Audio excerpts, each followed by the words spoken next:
Hello. Good to have you on the program again today. And of course, it is the economy today.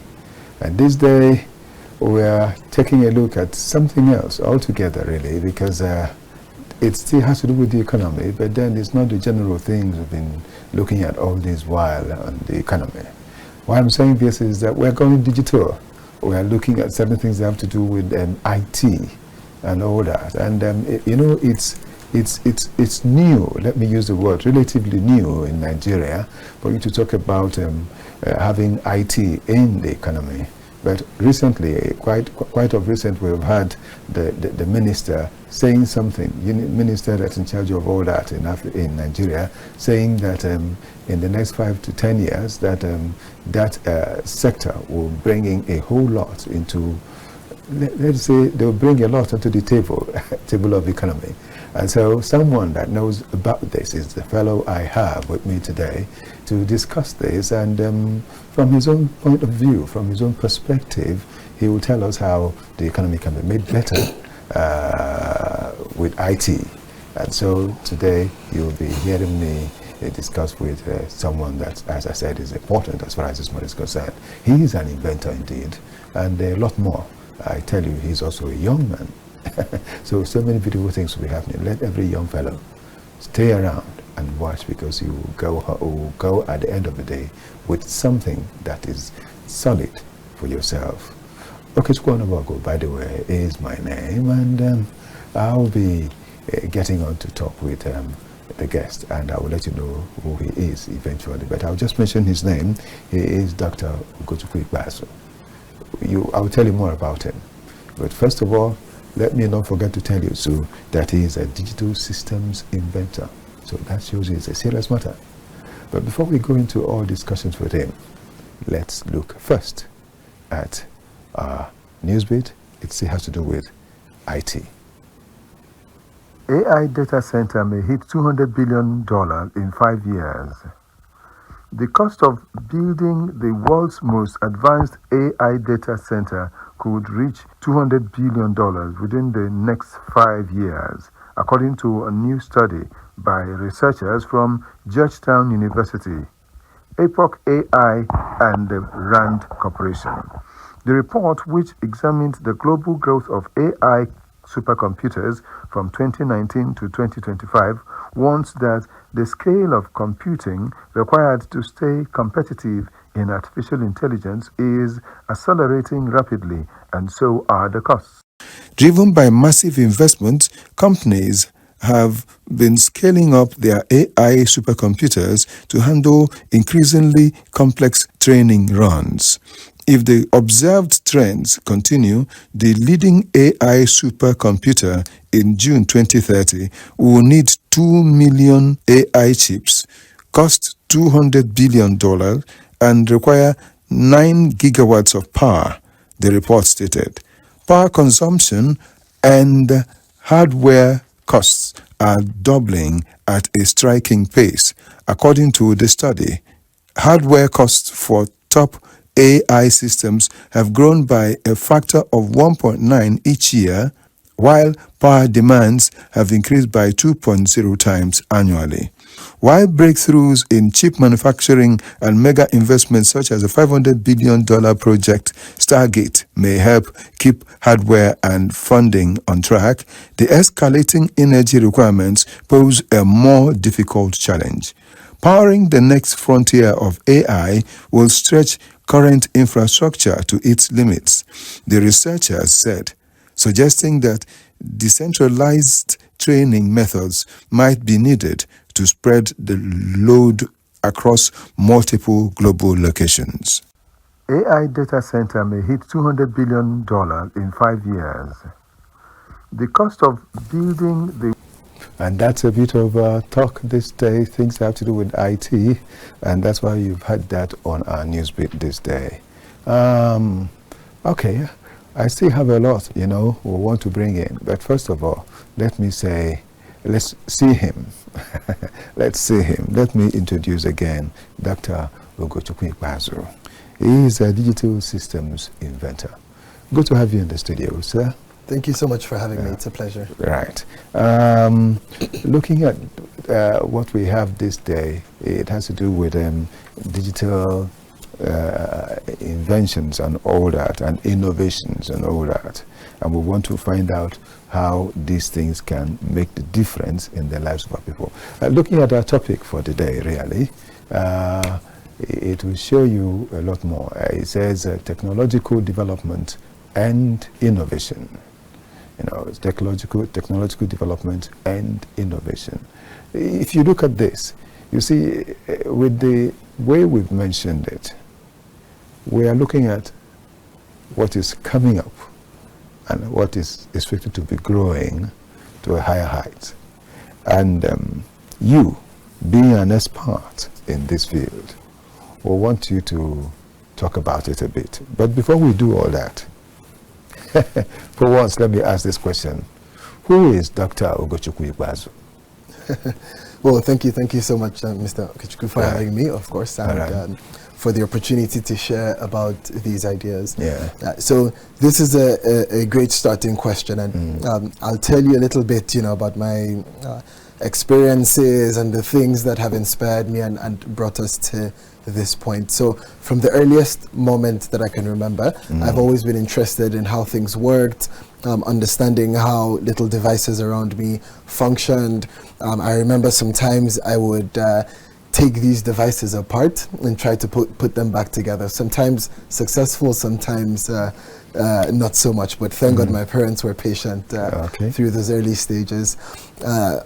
In addition to this, in addition to growing up around technology and having that interest, I also got interested in understanding how society worked and sustainable development, and understanding what and how I could contribute to improving people's lives. And so I've done quite some studying in international relations, software development, and most recently in my doctorate, which brought the two fields together. So it brought my interest in technology and software development and systems building together with my interest in improving people's lives, social development, and sustainable development. And in that research, I looked at ways that we can leverage technology tools to improve people's lives. But to be specific with your question about who Dr. Ugo is, or who Ugo is, more specifically, I think I am a friendly, adventurous, and family-oriented person. Software development. In the past maybe decade, if you talk about such things about 10 years ago, people would look at you as though, what's he saying? But these days, software development and all those words are now becoming what is okay for us. And we're looking at these things, especially since the introduction of the telephony system. These things had to start moving fast in our brains for us to be part of it effectively. And now we're still looking at something higher, the AI and all that. Recently, you got 3 patents. Tell us about this, because it's part of the questions I want to ask. Let's talk about these things. Yes. Well, and you know something? Yes. You've gone to different places to give lectures, so you're giving us a lecture today on this program. So let's see. I'll do my best. So with the patents, there are 3 problems in particular that I wanted to solve. Yes. The first one is one that is very dear to my heart, and is the one that I started our discussion with, which is social development. I'd always wondered, how is it that there is such a huge wealth gap in different parts of the world? Why is it that some economies are successful and others aren't? Why is it that some communities have access to finance and others don't? And so with the first patent, I set out to try and understand what this was, and my understanding from that research was that we need to redefine the way we approach value, social and economic value in society. And to do that, we need to understand how different communities capture value and how they transfer this value. Now, in most societies, that happens through cash. It happens through currency. That's how that happens. Yes. But the challenge is, if you do not have the right policies in place, then it's difficult for that currency to trickle down from the point where it is printed to the mother on the side of the road who is selling whatever goods she's selling, or the father who is looking for a job and working in a small community. And so that research tried to understand what types of designs for new systems would enable this value capture and value transfer in society. And that led to the design of a digital currency, which is the first invention that received a patent. Okay. Now, that invention, I think, is unique because it allows people to capture value at the point where it is created, which means that in a remote community somewhere in a corner of the nation, you have people exchanging value, and they're able to capture and transfer that value at a peer-to-peer level using a digital currency. So that's the first problem that we tried to solve. Yes.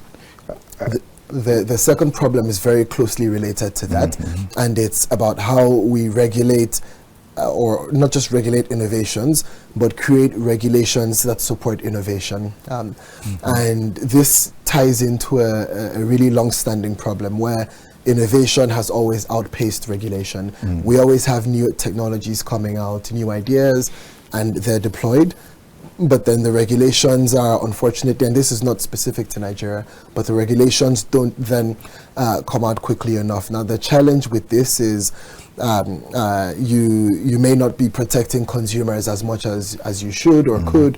You may not be supporting the innovations as much as you should or could. And so with this system, we've started to ask, is there a way that we can analyze data early on? Is there a way that we can bring people, experts together to collaborate on this data analysis so that we identify potential regulations and actually develop these regulations in advance of the innovations being deployed? And so for that, again, we've designed a system that leverages some distributed technologies and artificial intelligence to be able to bring people together for that collaboration, for that data analysis, and for that foresight. Okay. This is a summary of the three, of course. Yes. Yes. And the third one, just to elaborate a little further. I can talk about these things for a very long time. Yes. But just to elaborate a little on the third one, it's a tool for rapid analysis and collaborative response. And here we're really thinking about smart societies, smart cities, where you could leverage artificial intelligence to do rapid analysis of a situation. It could be an accident, it could be a fire, any type of emergency, and then still leveraging AI and distributed systems, coordinate the response of different entities, different stakeholders during that emergency. And one of the big motivations for this was just picturing a Nigeria that is a Nigeria that's made up of smart cities, that's made up of intelligently designed cities that are responsive to the needs of the citizens, but also, in fact, and for all of these, we also always think about the applications beyond cities in the way that we currently think about them. So, for example, when we start to build, if humanity does start to build cities in other planets, for example, what types of technology, tools, and systems will be needed for those types of cities? So, yes, that's those are the three patents. Okay. Looking at this, the software development, as it affects social development, that's one important thing. Because all these things, they must have a correlation shape with the economy. That's why we said on the topic, after saying all the big thing, we said impact on the economy. And that first one was supposed to help reach out to people the right way. Has it been able to achieve that aim of reaching out to people and talking with them, solving their financial problem? Let me use the word solving their financial problem. Have you been able to achieve all you desire concerning that, or you still have a hope for it to go higher and further and wider to reach more people like the other currencies have been reaching? Yes, this is a great question, and in fact it allows me to talk a little bit about the research that we did to get to this point. Okay. So one of the things we did very early on, when I started designing this system, was ask, all right, what are the needs of communities today? And so we did some field research in a low-income economy to ask people about their preferences, to try and understand their interests and their approach to value. That has influenced the system design, and so the next step for us now is to take the actual software and start to test it out with the communities that would be using it the most. And the longer term vision is that we do that, we refine this system until it works, because it's one thing to have it on paper, it's another thing to have something that people can use practically. Yes. And so we're in this process of doing this refining, doing this modification, with the hope that it's deployed globally by God's grace, and of course empowers people not just in communities in Nigeria but communities around the world. Okay. Well, we'll still go on to share concerning this, but normally we would always we do have some other segments that we'll all put together to ensure that this rolls well.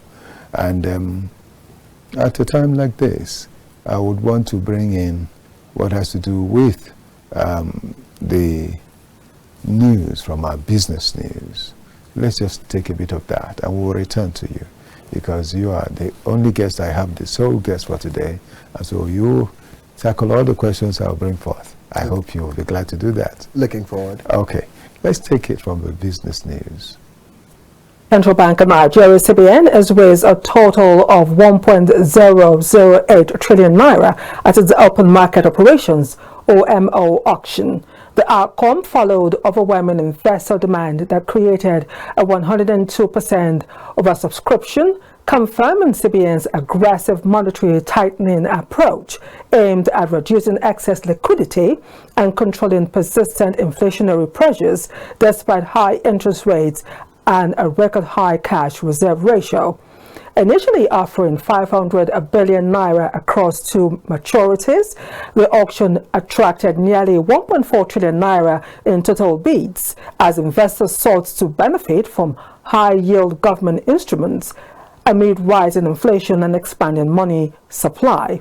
The 319-day OMO bill, maturing on March 10, 2026, proved the most popular at the auction. It attracted 1.062 trillion naira in subscriptions, more than 4 times the CBN's 250 billion naira offer. The central bank ultimately allocated 688.30 billion naira at a stop rate of 22.73%, with bid rates ranging from 20.39% to 23.75%.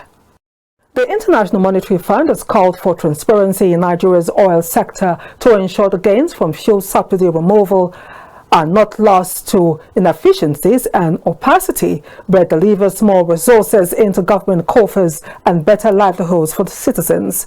While commending the Nigerian government's bold move to eliminate costly fuel subsidies, a long-standing drain on public finances, the IMF warned that without clear accountability mechanisms in place, the anticipated fiscal dividends may fail to materialize. The fund's comments come amid rising public scrutiny over how savings from the subsidy reform are being deployed and lingering concerns about leakages within the Nigerian National Petroleum Company Limited, NNPC, and related agencies. That was what you got from news, but then there is also something else. The The foreign exchange market, NAFEM, that we normally talk about here, or NGX as it may be referred to, we'll just let you know, just give you a summary of what has happened over the previous week. The Naira strengthened against the dollar on Friday across various foreign exchange markets, and it was of course buoyed by improved liquidity.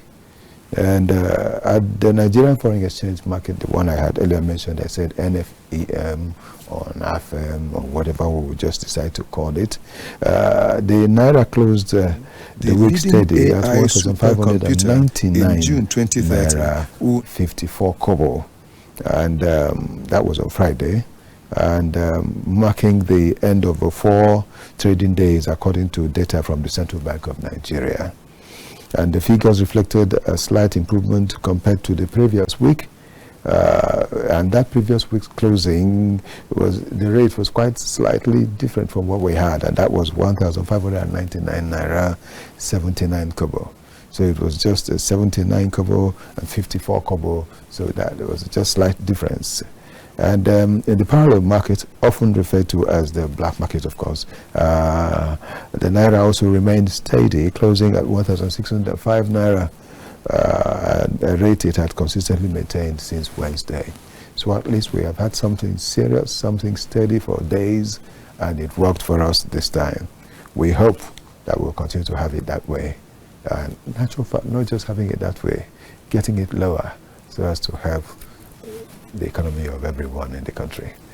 All right, that's it, and see you back again. Let's talk with Dr. Ugochukwu, Dr. Ikpeazu. Ugo, we were talking about these patents, and you've explained them. Now, looking at the economy of the land, was it easy for you to think of getting into this thing you're doing? I mean, considering the economy, because I know that in the next 5 to 10, even 15 years, IT will be the thing that rules in Nigeria, like it is in many other countries abroad.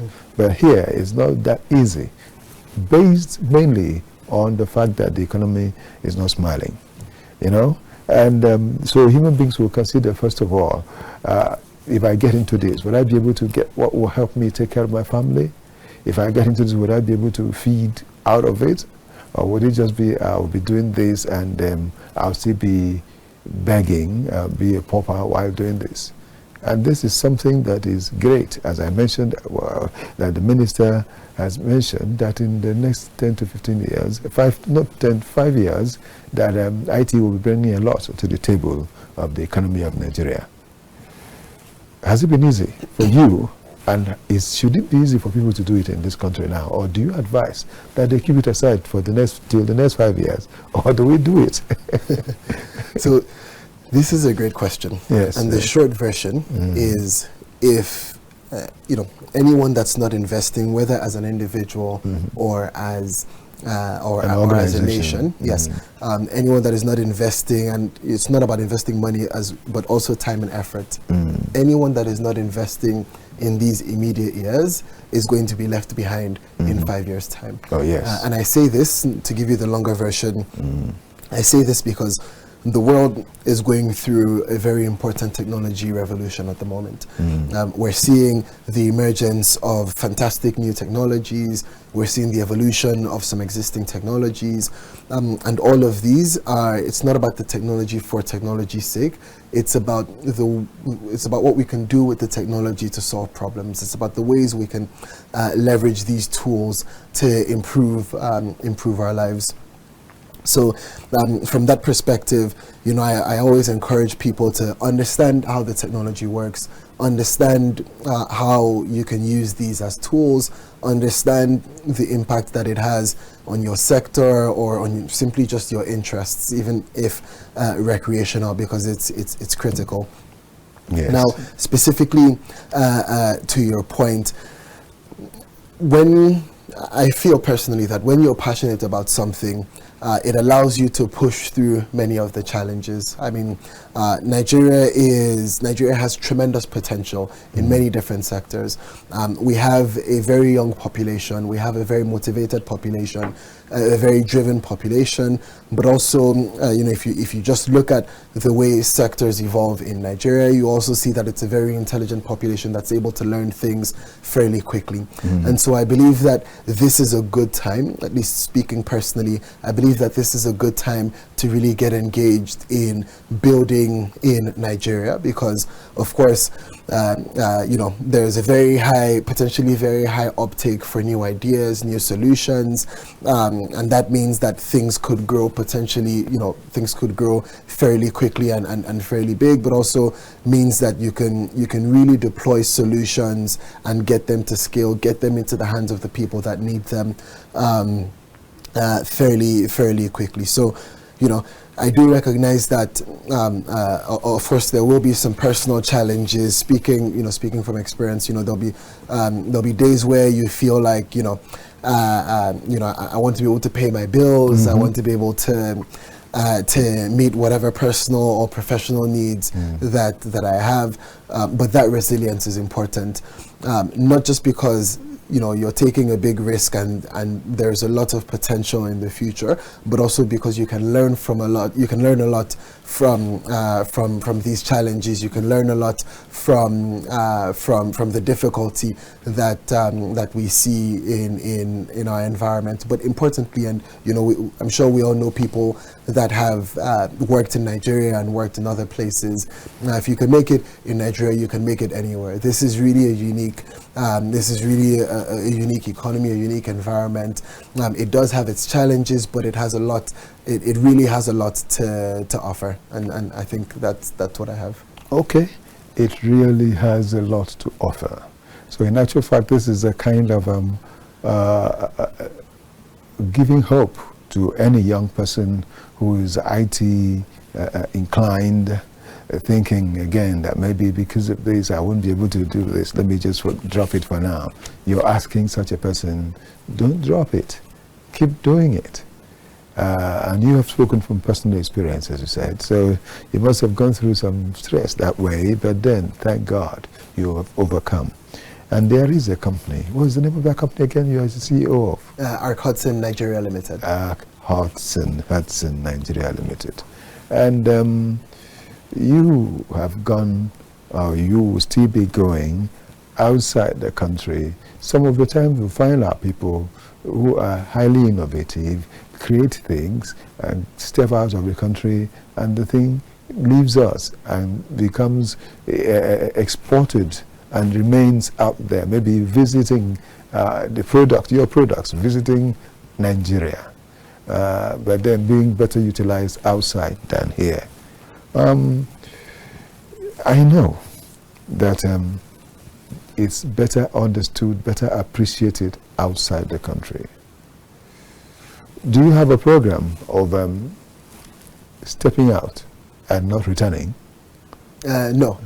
Nigeria is and always that will is be the home. JAPA process, because we've seen many people like that. So I want to make sure that you're not part of it. And if you are, let me start discouraging you here to see that you stay here. So, but then you need to be going out to rub minds with other people like minds and return to make it better. Is it not?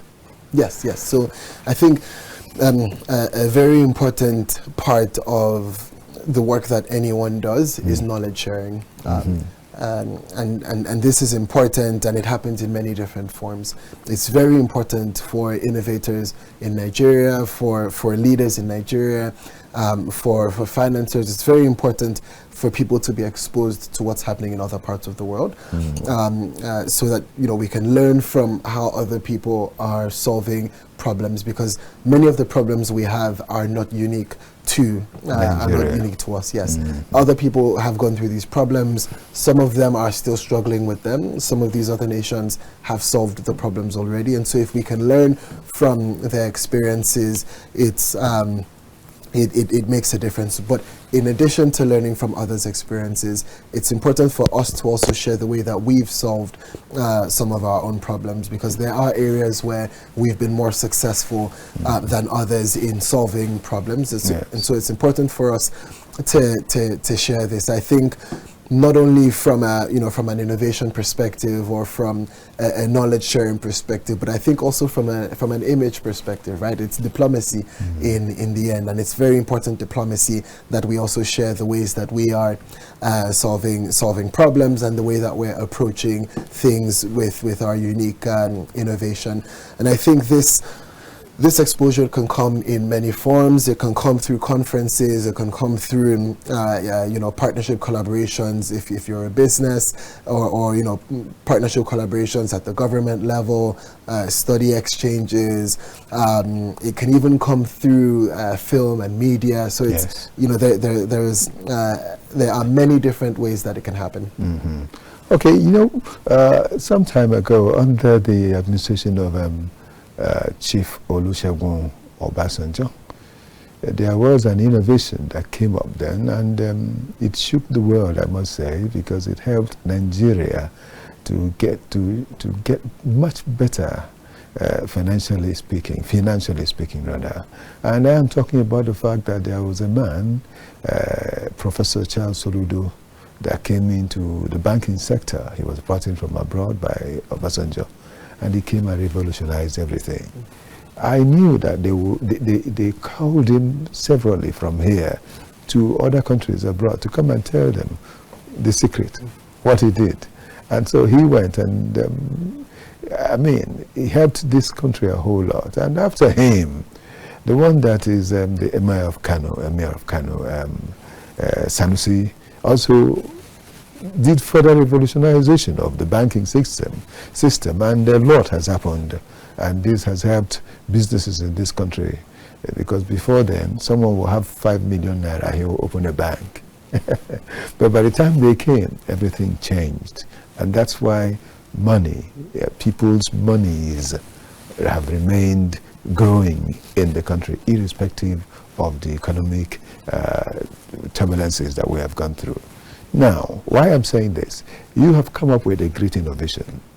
Definitely, I know they are calling you outside Nigeria to come and talk about this thing, how you've seen it, what you've done, and how it will work for us, how it will work for the world. I mean, us now is for the entire world. What I'm saying is these innovations are good. If you go out, please, why not practice this thing that the Chinese did some time ago and it worked? Go learn their own as well. Bring it back in here and help transfer of technology. Many of our people are outside. You are our advocate. You are our ambassador. When you get there, encourage them to return. These things they started from here, and some that didn't even come here at all, they started there. Let them bring it in, so that the young people that are eager, just as you've said, to learn and to develop these things can work, so that in no distant time we'll get out of this economic situation with the help of IT. Do you think this thing I've said makes some sense? And if so, can you help us get it on as you go about around the world to lecture? Because I know you've been going around. Yes. So I agree with you completely that it's important. Technology transfer is important. It goes back to what I was saying about knowledge sharing and yes, bringing ideas, and I like to say the cross-pollination of ideas. So I agree with you 100%, and I think I try to thank you for the kind words. Of course, I always try to do my best to advocate for people to get involved in problem solving wherever they are, but also thinking back to home. Yes. So I think it's important, and I think one of the things that should happen to really encourage people to want to want to solve problems here is really strengthening the innovation ecosystem. Nigeria has an innovation ecosystem. It's growing. It's, different places are growing at different paces, but there is an innovation ecosystem. Yeah. There are businesses in Nigeria, tech businesses and businesses in other sectors that have emerged and have become very competitive, and where, we use some of their services every day, whether we know their names or not. So I think the continuous investment in this innovation ecosystem is essential. Now, the innovation ecosystem includes a few critical components. It includes policy, which is driven by governments. It includes, governments in collaboration with the entire ecosystem. It includes the regulations, which are also driven at sort of a national level, but then, can be adjusted at regional and local levels. And of course, to context, it includes academia, who are critical to research and development. It includes civil society, who play a very important convening role. And it includes the financial institutions, who provide sustainable financing to ensure that these innovations can grow and actually scale as much as they need to. So if we continue, and infrastructure, it includes infrastructure as well. So if we continue to invest in this ecosystem holistically, then it increases the attractiveness of the ecosystem for people to want to come back to build in the ecosystem and build as part of the ecosystem. Now, I know I've said a lot there, but I think one concrete takeaway that I would want people to get from that is really collaboration, right? Because the money doesn't appear overnight to invest in infrastructure, invest in policy, invest in all of these different things. And so we need to start from where we are, and that means starting from collaborations. It could be academia collaborations between institutions. Yes. So we facilitate that knowledge sharing and provide a platform for innovators from here to interact with innovators in other places, but also provide an avenue for Nigerian innovators in other places to start to learn about the innovation ecosystem here and start to learn about what opportunities there are. So I think, investing in the ecosystem is important as a whole, but there are specific places where we can start to build from where we are. And I think collaborations across academic institutions, across regions of the world, are a really good starting point. If I were to ask you now, companies grow, just like Hudson, who is on the growth. And I know that not long from now, it will become a household name. But I would want to find out from you where you want that company to be, mention the name again, where you want it to be in the next decade. Yeah. So thanks for giving us the opportunity to talk a little bit about this initiative. So right now, if you think about our Hudson, we have 3 business units, let's call them. One of them is core technology, which is the software development tools that we have patented. Another one is infrastructure, also where through a collaboration we have a patented product that we're also trying to introduce into construction in Nigeria. And then the third is energy, where again through some collaborations we've designed some really innovative tools. Now, for today, we want to start off by solving some of the initial problems that we have in these industries, right? So improving efficiency, unlocking value, and improving the quality of the way infrastructure is built, with the digital currency, improving how people capture and transfer value. But the long-term vision that we have is to be a trusted partner in the design and the building of new societies. So it goes beyond just solving today's problems to really working with our leaders to look into the future and say, what would a future society look like? How do we want to design future societies so that they are inclusive and so that the citizens can live fulfilling lives that aren't constrained by, you know, many of the things that we have in our societies today? And so that's where we want to be in the future. We want to be the trusted partner that can support leaders, support communities in thinking through that process, designing the tools that are needed, and then building and deploying them. Looking at some of the images we have already from our news bits, which I believe we'll see again at a time like this. Some of the images on the news bits show AI development, and that RAND Corporation is a big name today, as I hope Hudson will be such a big name in no distant time. Looking at all these and looking at the kind of money that's expected to be spent in the next 5 years, $300 billion in the next 5 years to develop an effective AI technology, AI operations. Where is Nigeria stand in all this? What can we say? Do you see Nigeria as a country that can buckle up, use the word buckle up, to meet up with these things we are seeing? Because most of this is what happens in America, France, you know, such places, Britain and all that. Is there a hope for Nigeria? Looking at all this, is there hope for Nigeria?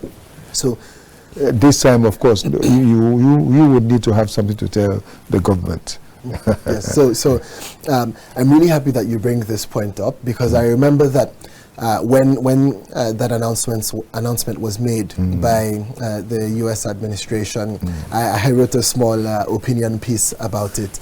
So I'll share some of my thinking on that. Yeah. Now, not many countries in the world can compete with a $300 to $500 billion investment in a particular sector. Not many countries can compete with that. And you know, we will not talk about how the U.S. administration will get those funds, or, you know, whether they will reach that amount or not. That's a separate conversation. But focusing on the question that you asked, I think the opportunity here is not to try and compete, but to try and collaborate. And I say this because, you know, if you look at Nigeria is a big country, right? Yes. But also Africa is a big continent. We have a lot of countries around us that have similar ambitions, similar contexts, and you know, in some instances there are already some shared resources with these countries. So instead of trying to compete, of course, and I should clear, instead of trying to compete and channel the same amount of financial resources, when there are many other sectors that that might need some resources, I think if we collaborate at least at a regional level as a start, we should be able to make some of these resources available so that it can be channeled back into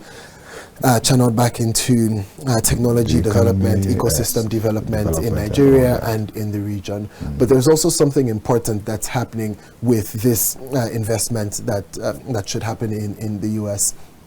And it's the fact that it will make the US a very attractive space for innovators from around the world, right? When you have those types of resources, you have that type of infrastructure being built, it becomes a very attractive place for innovators, even innovators from Nigeria, potentially looking to break into that market and benefit from some of those resources and from some of that infrastructure. And so we'll go into a situation where there will be some competition, right? Where we're trying to attract innovators, but other places are trying, not just the US, the EU as well, China as well has created some new policies. Yes, China and Japan. That's created new policies to attract foreign investment. Very uniquely, China, in fact, has reduced restrictions on foreign investment in a bid to attract these innovators. And so it goes back to that earlier point about the need to really strengthen the innovation ecosystem to make it attractive. We may not be able to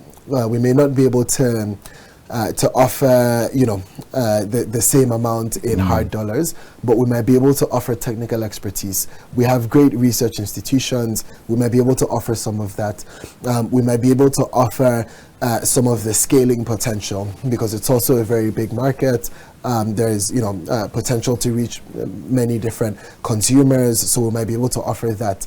But also, if we're collaborating at a regional level, then we're doubling, tripling the effect of this scaling potential, doubling, tripling the potential research benefits that we could have. And so, yes, to sum it up, I really think there's an opportunity in collaboration, collaboration at the regional level, keeping in mind that our innovators are now going to be competing not only with each other in Nigeria, but competing with innovators really from around the world, and competing to get into innovation ecosystems that are really putting in some serious investments in this year and in the years to come. Okay, finally, before I go to that final question, let me ask you. There could be more. You want to say it, but I've not been able to bring it out. Let's hear you say that. Thank you. Well, I think we're really, as a team, we're really excited about some of the tools that we've designed and the potential that they have to really drive impact in these industries that I've shared. Of course, for me, the patent is, as an academic and as a researcher, getting a patent is of course a thing of pride. Yes, but it doesn't take away from the urge that we have to collaborate. So we're really keen on working with people to see, to share the ideas that we have, see what other people think about these ideas, but also working with people to deploy them, as I said, to the communities that need them, and to solve the problems in the places where they are needed the most. So we're always happy to have conversations, to get in touch with people, to share ideas, to create platforms in whatever way that we can for others to share their ideas as well, with the hope that we're all contributing towards a better Nigeria, and of course contributing towards a healthier, happier, and more fulfilled humanity. Okay, thank you.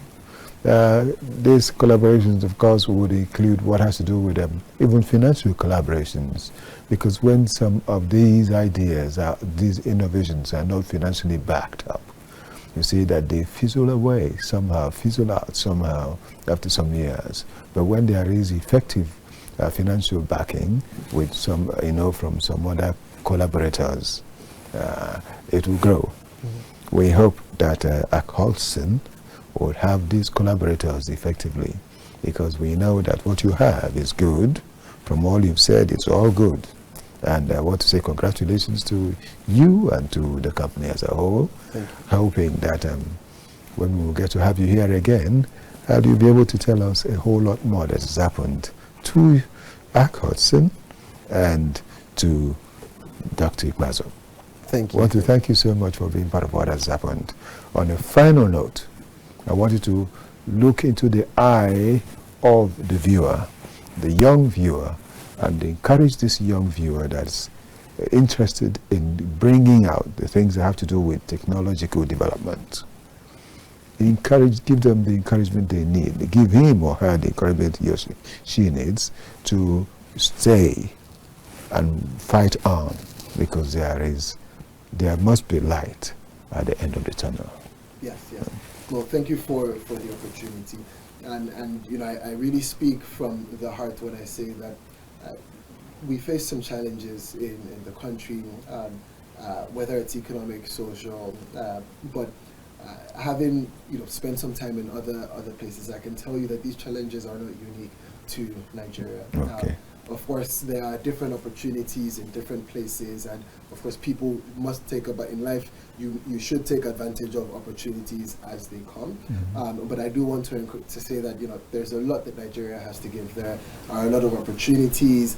There is a lot of potential in the country, but none of this will be materialized, or none of this will be realized if we all don't do our little bit in whatever way we can to materialize it. Now, talking about it from a technology innovation perspective, and from a startup perspective. I think we really need to see these challenges as learning opportunities, and we really need to see them as our strengths, because we face challenges that, while some of these challenges are common to other places, some of them are unique to us, and that means that we have unique insights that other places, other countries, other economies, other ecosystems don't have, and that means that we have an edge. Because we are also a driven population, we're very motivated, we're very active. It also means that we're also more adaptable in some instances, and if you're able to build a resilient business through whatever challenges you might be facing in your industry or your context, then you're able to build a business that is transcendent and could really be successful in other ecosystems as well. And really just to hammer in the point about collaboration, of course, overcoming any challenge, whichever ecosystem you are, wherever you're watching this around the world, overcoming whatever challenges is really possible when you work with others, when you learn from others. And as I said, we're always happy to be a part of that collaboration and to be a part of that learning journey in whatever way that we can. So thank you again for the opportunity to share some of those ideas. Okay, let's talk about it. That we are grateful that we have Dr. Ugochukwu Ikpeazu, and he is a digital systems inventor. As he has come in, we would want to thank him for being here and talk about the fact that he came, of course, with his team, and among whom is Aisha. Yes. Aisha, yes. Who is a okay. And okay. also Adewale Adebo, okay. Not here right now, but yes. both very contributors. Thank you so much. We thank you for coming and being part of what we have had today. We want to say that greater things are what we expect from KAFTAN and all of you put together. And you, dear viewer, the young person that has watched, you see, you can still continue doing your work because there is light at the end of the tunnel. Thank you so much for sharing the moments with us. I want to say again to Dr. Okechukwu Ikpeazu, thank you for coming. And to my colleagues with whom I've worked this day, there is, of course, capacity, that is blissful capacity, such a beautiful name. There is also Kayode Pamileri. We also have worked with Bright Chukwebue and Victor Adeye and a whole lot of others, Victor Chizaya and Felix Akinjagola. I wouldn't forget by any means that I have my assistant, that is Esther Abraham. Thank you so much for all that has happened. Okechukwu Onubogu here.